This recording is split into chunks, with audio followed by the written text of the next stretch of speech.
"We know all too well how your nerves can get hold of you at a time like this," Kathleen said, encouragingly.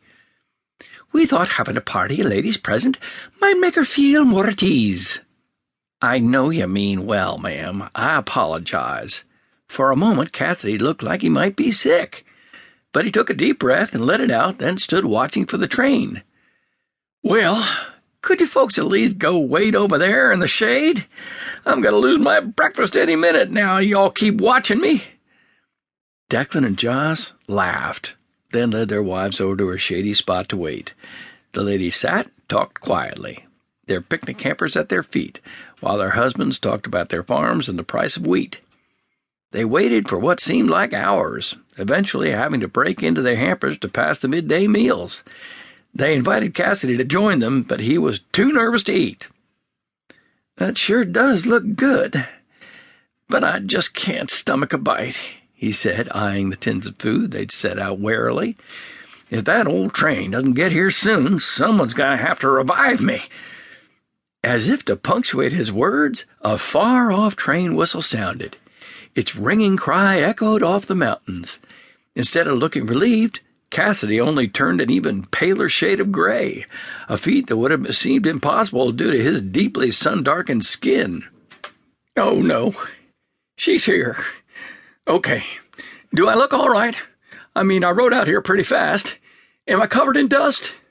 he asked, brushing at imaginary specks of road dirt dotting his shirt. The black plume of smoke that rose up above the tree line signaled the train's approach just as surely as its mournful, echoing whistle.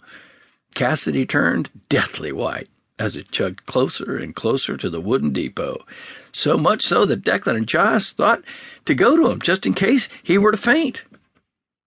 "She's to be here any second," he said, his voice cracking a little as he faltered. "What if she don't like it here? What if she gets homesick or doesn't take a shine to me, or if she—" "What if she's ugly?" Declan whispered from the side of his mouth, prompting Josh to elbow him sharply in the ribs before stepping closer to Cassidy. "Campbell, stop your fretting, man. 'Twill be fine, you'll see. Surely she did not come all the way to Montana just to turn tail and leave because she does not take to men such as you." "I know, it's just a case of the nerves, that's all," he admitted, although he didn't look any calmer for acknowledging it. Within mere minutes the train came into full view, its great black locomotive charging closer. Cassidy's earlier nerves were replaced with an eagerness to meet this woman who'd agreed months ago to become his wife. Everything moved in slow motion. The train arrived, the interminable wait for the posters to open the doors passed, and the passengers began to emerge, all while Cassidy felt as though he was swimming. The same feeling came over him of being back in Georgia, cooling off in the heat of another endless summer day by submerging himself in the creek, letting the water wash around his eyes and fill his ears until he couldn't see or hear clearly. "Campbell, what are you doing? She's here, man. Go!" Josh urged, giving Cassidy a slight shove in the back to propel him forward. "What?" he asked, snapping out of his daze and looking around.